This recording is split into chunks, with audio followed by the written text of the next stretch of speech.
This video session is about the dissertation and practice.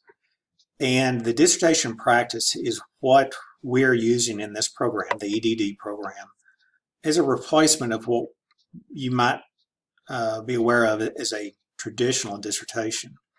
The dissertation and practice is different in that it really focuses on you as a scholarly practitioner identifying a problem at a district level, generating a solution, testing that solution, and then making a decision about what that means. So this document is really designed to help you understand at the beginning of the program the process for identifying a problem. The reason that we want you to look at this now is because it's not that you necessarily have to settle on something at this point, but we want you to think about it in this context. And it would be helpful if you could kind of come up with some narrow ideas about what to do. That process is going to be in conjunction with your district level leadership course. Dr. Brasher will be helping you work through some ideas about issues that come up at the district level. We think that everybody has quite a bit of experience in dealing with building level problems, but we need to look at that from a higher platform in this. So just to begin, the design of a PhD dissertation is to transform the doctoral candidate into an academic, something like what I or Dr. Acuna or Dr. Brasher do, who research, teach, and serve an institution and a profession. And those dissertations have to be original, and they are aimed at building or extending a theory, and in most cases are aligned with that major professor's, your dissertation chair's expertise or research. You find somebody who knows something about what you're interested in doing, and that's how you develop your topic. Very often these PhD theory dissertations are really just that. Sometimes they're really more of a hypothesis of it is a what if or what exists. What we're hoping for in this experience is that the dissertation and practice is for you as a working professional, really designed for somebody who's going to remain in the field. And that's not to say that you can't move into higher education by doing this, but it is really designed as a way to understand systems and processes that created inequities at a district or organizational level, how to use data to help students understand how to go through that process to build consensus in politically charged times. It's a different experience. So for example, the purpose of a PhD is to extend theory, whereas in this EDD, dissertation practice, it's really trying to impact a complex problem of practice as a leader and how you are involved in that. The questions in a PhD are very theoretical. They're very academic kind of questions, as opposed to what we're wanting you to do, which is kind of a high leverage question. This focuses on a complex problem at a level beyond mid-management. It's beyond what would happen in a building, and it's at the district level. And how does equity impact that? Ethics, social justice impact the issue that you're interested in investigating.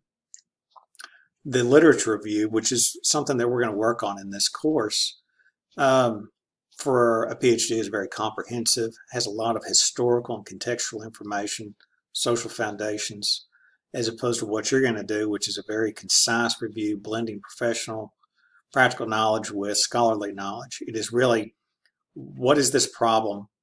What do we know about this as a problem in terms of other areas? And what attempts have been sought out to correct that problem, if any? And sometimes there isn't a solution to any of these yet. The methods tend to be somewhat similar. A PhD will use quantitative, qualitative, or some kind of mixed methods, but they're doing it as an outsider. In your situation, we're going to use practical measures. We are still going to use quantitative and qualitative methods aimed at uncovering if the change is working. But the difference is you, as a researcher, are part of the solution, because we want you as a district leader to be involved in this, not removed from it like a PhD candidate would be, which requires for the analysis that the researcher really does all the analysis with some member checks. That really has to do more with qualitative research. In this situation, it is primarily, but the analysis is totally by you. Whereas this information gets disseminated in a PhD, what we require new faculty to do is publish that in peer-reviewed journals, present at conferences. For you, if you're going to solve a district level problem, then obviously you're going to communicate that back to the district, back to the faculty, staff, board, community stakeholders are involved in this process. And you will publish that in professional and scholarly journals, and we would like to see you presenting that at conferences. And obviously there are two different career paths. So how do you find a question? Well, I came across this quote, and it said, a good question is like a beautiful painting. Its boundaries are a focal point that is interpretable, meaningful, and related to one's experience. That's what we want you to do. It needs to have boundaries. Good questions need to be very specific. Quantitative research questions seek cause and effect, answers among associated variables. Qualitative seek to explore, explain, and experience that's much broader, much deeper in their understanding. But what you're going to do is something more of a improvement science question that is very problem-specific, user-centered, and stems from a working theory of improvement, of how do we really know that what we did made a difference. Now, I also want to say something else here, is if what you discover that your solution doesn't solve the problem, that doesn't mean it's a failure. All that means is that you figure out what one of the solutions is not. So your charge is to generate an improvement science question as an actual, actionable problem of practice. It needs to be one within your organization that works. One of the challenges that we need to work through in this program is how are we going to help you, especially with so many of you working in one district, complete this process. We're going to look at working with other regional districts within Region 9 to identify problems. But that's something that we as the administrators will take care of. It's a problem that it's not just perceived by you or a superintendent, but it's something that is that the school sees or the institution sees.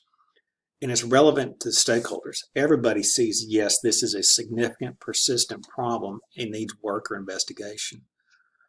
It needs to be conceptualized in a way that makes it actually improvable. So there's some things that are good questions, or some things that we might perceive as problems, but they're so complex that there's not any, you can't solve that problem within the time frame that is allowed, or it is such a complex problem that it would take multiple treatments to be able to come up with an improvement.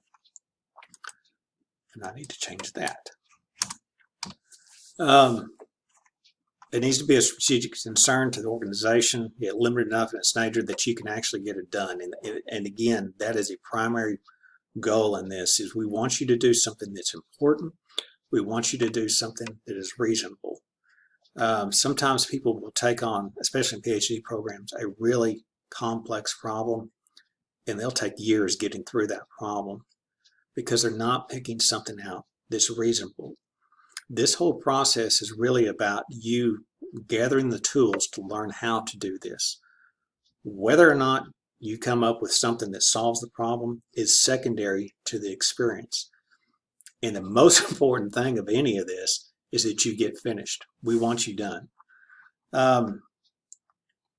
So here's some of the key terms that we need you to pay attention to when you're thinking about what your problems are. Now, I'm not going to go through these one by one because you'll have this document. Moving forward, where do these problems come from? Well, they originate within the organization. And they generally arise from those who are affected by it, the stakeholders themselves. We need to start with evidence-based identification of a problem of practice, which means you're going to have to spend some time dealing with the people that are centered around this. So one of the ways to do that is using system maps to focus on the existing systems. So here's an example of a problem that somebody else had worked on, and it is factors influence high school early graduation. This is in a different state.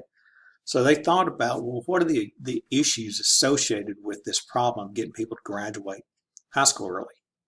Well, there's system issues. There is whether or not the student's prepared for graduation, the implications with grants, the intent to graduate.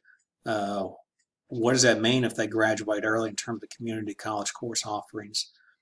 The guidance, counselor advisement, increased high school credit availability in middle school if we're going to get them to graduate earlier. What does that mean about getting them started earlier? So a system map like this looks at key issues, the human side of the problem, local, state, and federal governance in relation to this. That's not to say that this system, this map, is the kind of map that you have to have. So I'm not saying that you will have a map that is blank here and that there's system processes, information, infrastructure, human side of the problem, local, state, and federal governance. You can in terms of solving your problem, but it's a way of categorizing your problem. And what we're trying to do, it's like a funnel, is we're trying to very broadly define what your topic is and narrow that down to a very well-defined problem, because that well-defined problem statement has multiple causes and reasons why those are causes.